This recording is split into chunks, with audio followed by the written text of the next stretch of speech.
Berbakti kepada ibu pahalanya sangat luar biasa. Saya sebutkan riwayat-riwayat dari para salaf bagaimana mereka sangat berbakti kepada ibu mereka. Seperti kata Muhammad Ibn Munkadir rahimahullah, "Bitu aghmizu rijla ummi wa bata Umar yusalli lailatahu, famasarrani lailati bi lailatihi." Kata Ibn Munkadir, aku semalaman mijit kaki ibuku. Sementara saudara kandungku Umar salat malam semalam suntuk. Tapi kalau suruh tukaran pahala saya tidak mau. Saya tidak mau. Karena dia tahu mijit kaki ibu ini pahalanya apa? Besar. Karena Allah yang suruh berbakti kepada orang tua.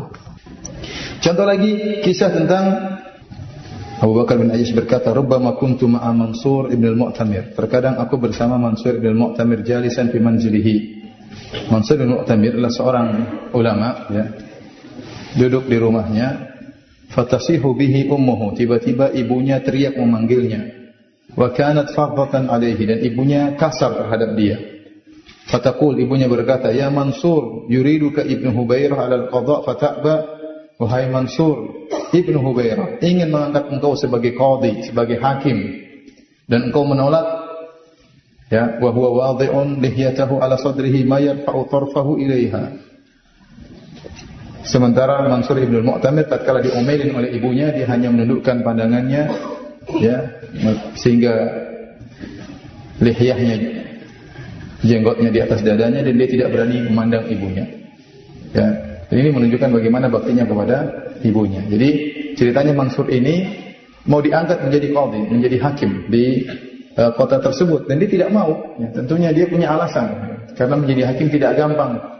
Ya, al-qadhi fil jannah wal qadhiyani fil nar. Ada satu hakim di surga, dua hakim di neraka jahanam. Rawan kalau salah berhukum, maka bisa menjerumuskan sang hakim dalam neraka jahanam. Maka dia menolak, dan banyak para ulama dahulu menolak untuk menjadi qadhi, tidak mau diangkat jadi qadhi karena pekerjaan yang sangat riskan, sangat berbahaya. Padahal itu pekerjaan terhormat, tapi mereka tidak mau. Ibunya ngomel, "Kenapa kau tidak menjadi qadhi?" Ya. Tetapi Mansur hanya diam, ya, tidak merasa sok di hadapan ibunya, tidak mengatakan, Mama tuh nggak ngerti, ini bahaya, Mak." Dia diam aja. Ibunya teriak padahal, dan dia diam aja. Padahal dia sangat dihormati oleh orang lain. Contoh lagi kisah tentang Abu Hanifah rahimahullahu ta'ala. Jadi Abu Hanifah, ibunya pernah bertanya suatu permasalahan kepada Abu Hanifah. Kemudian Al-Imam Abu Hanifah adalah orang paling alim di zamannya. Orang paling alim di zamannya. Kemudian Imam Abu Hanifah memberi fatwa, jawabannya begini, Bu. Kata ibunya, saya enggak mau terima dari engkau. Antar saya ke si fulan, si Zur'ah. Zur'ah ini adalah seorang pemberi nasihat. Tukang nasihat, beri nasihat di masjid. Tapi bukan orang alim. Saya hanya mau dengar fatwa dari dia. Artinya akhirnya Abu Hanifah kemudian bawa ibunya menuju orang tersebut. Kemudian Abu Hanifah berkata, "Wahai Zur'ah, ini ibuku minta fatwa darimu tentang permasalahan ini dan ini." Kata Zur'ah, "Engkau lebih alim daripada saya, dan engkau lebih faqih daripada saya. Maka berilah fatwa. Kau yang kasih fatwa." Kata Abu Hanifah, "Saya sudah kasih fatwa begini-begini tapi tidak mau terima." Kata Zur'ah, "Fatwa saya sama dengan fatwa kamu." Ya udah, masa dia mau menyelisih Abu Hanifah? Jadi subhanallah, ibunya tidak mau terima kecuali lewat siapa? Zur'ah. Jadi Zur'ah tanya, "Terus menurut kamu bagaimana Abu Hanifah?" "Menurut saya begini." Ya, itu pendapat saya. Jadi kata sebagian orang, ya, azhadun nasi fil alim ahluhu. Orang yang paling kurang menghargai orang alim itu keluarganya. Orang yang paling kurang menghargai seorang alim itu apa? Keluarganya. Terkadang orang alim ini dihormati oleh banyak orang, tapi dia kurang dihormati oleh kakaknya, kurang dihormati oleh ibunya, kurang dihormati oleh adiknya, apalagi sama istrinya tidak dihormati. Ya, di luar dia ngomel-ngomelin orang, di rumah diomel-omelin sama istrinya. Jadi Abu Hanifah begitu tawadhu'nya, dia tidak bilang, "Mak, saya ini orang paling alim di sini, ngapain tanya dia?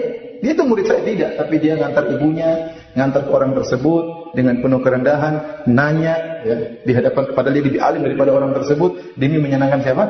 Ibunya. Dia terbakti para salaf. Demikian juga seorang salaf yang bernama Ali bin Husain, yaitu cucunya Ali bin Abi Thalib yang dikenal dengan Zainal Abidin. Terkenal orang yang sangat berbakti kepada orang tuanya, kepada ibunya. Tapi anehnya dia tidak mau makan sepiring dengan ibunya. Orang-orang heran, "Kamu ini berbakti sama ibumu tapi tidak pernah makan sepiring sama ibumu."